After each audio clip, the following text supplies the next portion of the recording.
نحمدہ و نصلی علی رسولہ الکریم اما بعد۔ تیسرے پارے میں بنیادی طور پر 3 مضامین خاص طور پر ذکر فرمائے ہیں۔ سب سے پہلی چیز، صدقے کی قبولیت کے لیے 3 چیزوں کی ضرورت ہے، جس سے متعلق انشاءاللہ ابھی بات کرنی ہے۔ دوسرا، طلب علم اور اسباب معیشت، یہ دونوں چیزیں جمع نہیں ہو سکتی، اور اس کو ذکر کیا ہے للفقراء الذین احصروا فی سبیل اللہ لا یستطیعون ضربا فی الارض میں۔ اسی طریقے سے تیسری چیز، مالی معاملات کے اہم اصول۔ اس سلسلے میں قرآن کریم کی سب سے بڑی آیت، جس کو آیت تداین کہتے ہیں، یا ایھا الذین آمنوا اذا تداینتم بدین الی اجل مسمى، یہ قرآن کریم کی سب سے بڑی آیت ہے، جس میں اس بات کا تذکرہ ہے کہ کوئی آدمی اگر کسی کے ساتھ کوئی بھی معاملہ کرتا ہے تو لکھت پڑھت ہونی چاہیے، اور صرف لکھت پڑھت نہیں بلکہ گواہ بھی ہونے چاہیے، تاکہ بعد میں وہ معاملہ کسی نزاع کی شکل اختیار نہ کر لے، آپس کے اختلاف کا شکل اختیار نہ کر لے۔ اس لیے لکھت پڑھت اور اس پر گواہ جو ہے وہ ہونے چاہیے۔ بہرحال مضامین تو بہت سارے، ہر 4 آیت کے بعد ایک نیا مضمون ہے، ہر 4 آیت کے بعد ایک بات ہے، لیکن اس وقت 10 منٹ میں جو مختصر سی بات ہو سکتی ہے، وہ صرف آج جو بات ذکر کرنی ہے وہ یہ ہے کہ صدقے کی قبولیت کے لیے 3 چیزوں کی ضرورت ہے، اور 3 چیزیں شرط ہیں۔ چنانچہ فرمایا الذین ينفقون اموالهم فی سبیل اللہ ثم لا یتبعون ما انفقوا منا ولا اذی، جو لوگ اپنے مال اللہ تعالیٰ کے راستے میں خرچ کرتے ہیں اور پھر خرچ کرنے کے بعد نہ تو احسان جتلاتے ہیں اور نہ کسی کو تکلیف پہنچاتے ہیں۔ تو صدقہ کرنے کا مقصد بنیادی طور پر یہ ہونا چاہیے کہ میں یہ کام اللہ جل شانہ کی رضا اور خوشنودی کے لیے کر رہا ہوں۔ تو چاہے آدمی ایک روٹی کا نوالا بھی کسی کو دے، ایک سوئی بھی کسی کو دے، اور اگر نیت یہ ہے تو اللہ کے ہاں وہ احد پہاڑ سے بڑا عمل ثواب کے اعتبار سے اللہ تعالیٰ کی نظر میں ہے۔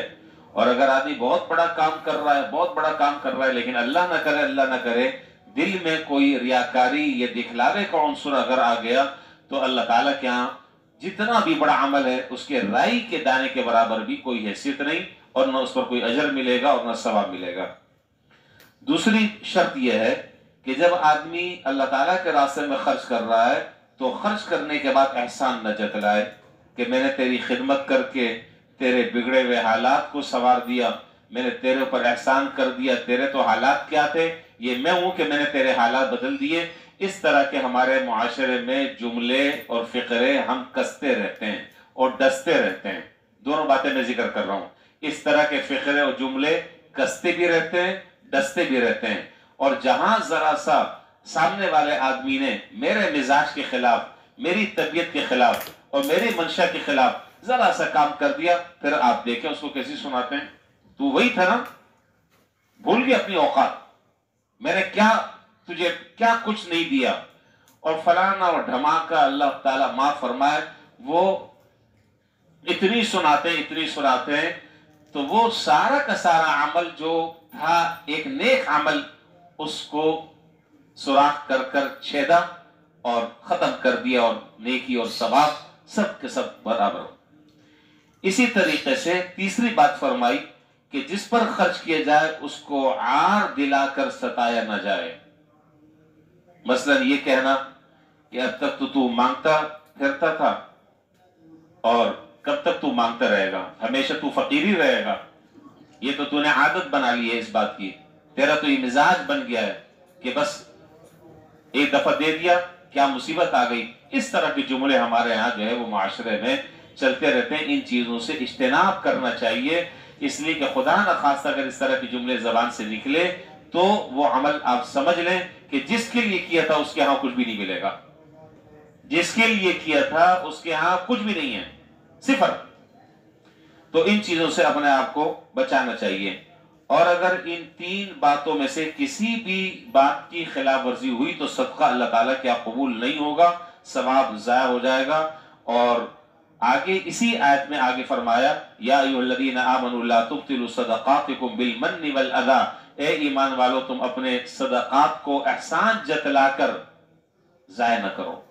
ضائع نہ کرو۔ تو یہ معاملہ بڑا اہم ہے، جو بھی ہم عمل کریں، جو بھی ہم نیکی کریں، کسی کو لینا دینا ہو، کسی کے ساتھ احسان کرنا ہو، کسی کے ساتھ بھلائی کرنی ہو، پیش نظر اللہ تبارک و تعالیٰ کی رضا اور اللہ تعالیٰ کی خوشنودی ہونی چاہیے۔ چنانچہ روایت میں ہے، حضرت ابو ذر غفاری رضی اللہ تعالیٰ عنہ اس روایت کے راوی ہیں، فرماتے ہیں کہ جناب نبی کریم صلی اللہ علیہ وسلم نے ارشاد فرمایا، مختصر سی حدیث ہے اور بڑی جامع حدیث ہے۔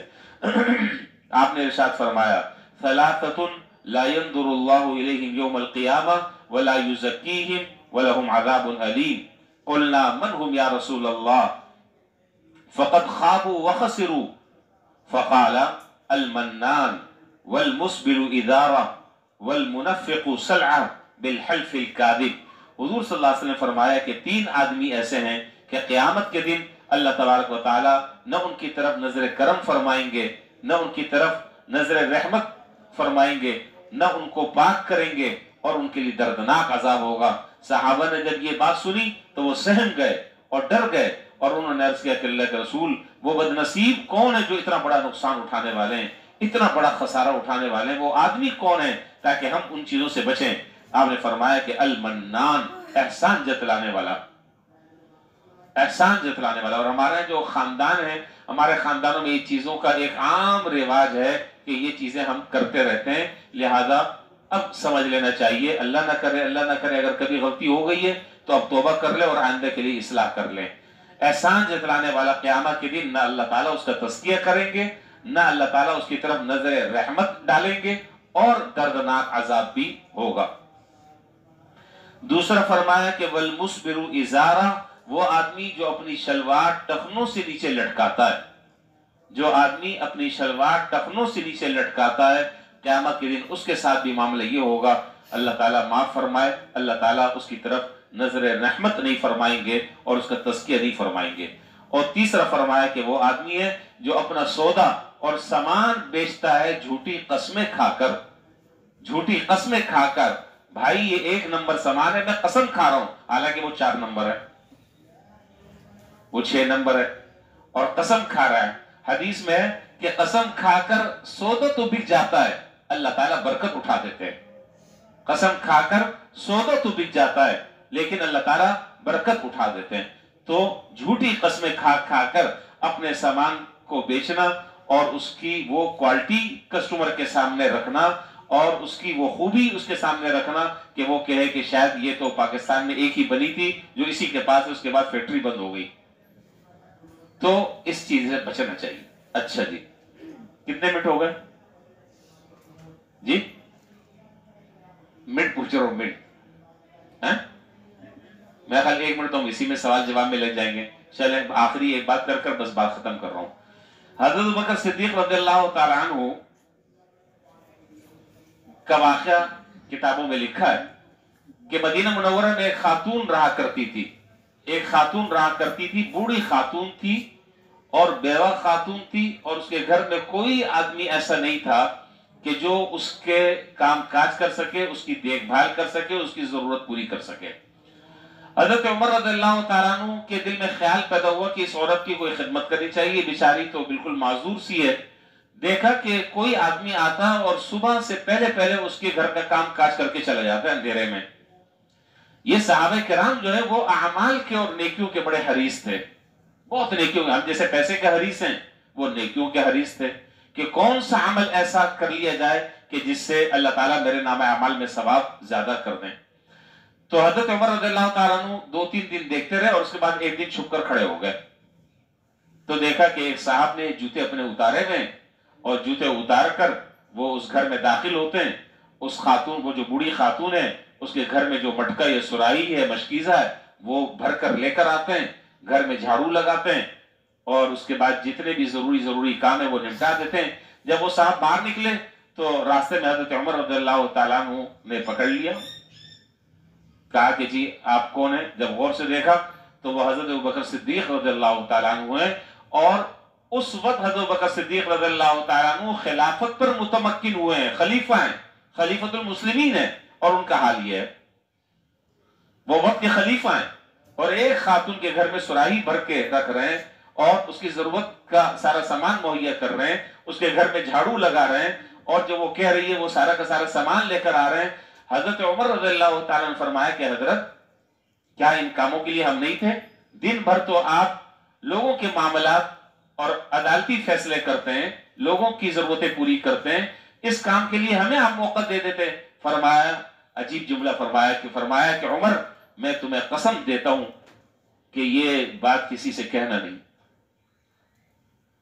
یعنی احسان جتلانا تو بہت دور کی بات ہے، احسان جتلانا تو بہت دور کی بات ہے، نیکی کر کر بھی اتنا ڈر رہے ہیں۔ اور یہ وہ شخصیت ہیں کہ جنہوں نے اپنے کانوں سے جناب نبی کریم صلی اللہ علیہ وسلم کی زبان مبارک سے زندگی میں سنا کہ ابو بکر فی الجنہ۔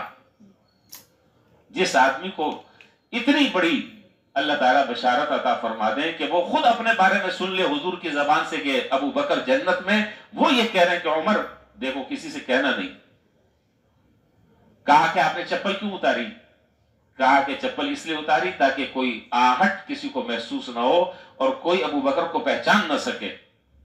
ابو بکر کو کوئی پہچان نہ سکے، اس لیے خاموشی کے ساتھ میں یہ کام کر رہا ہوں۔ اللہ تبارک و تعالیٰ یہ جذبہ ہمارے اندر بھی پیدا فرما دیں، ہم جو بھی کام کریں اس میں اللہ کو راضی کرنے کی نیت ہو اور اللہ تبارک و تعالیٰ کی خوشنودی کی نیت ہو، تو انشاءاللہ وہ چھوٹا سا عمل بھی اللہ تعالیٰ کے ہاں بڑی اہمیت کا حامل ہے۔ اللہ تعالیٰ ہم سب کو اخلاص بھی نصیب فرمائے، اور اللہ تعالیٰ ہر طرح کی ریاکاری اور دکھلاوے سے اللہ ہماری حفاظت بھی فرمائے۔ وآخر دعوانا الحمدللہ رب العالمین۔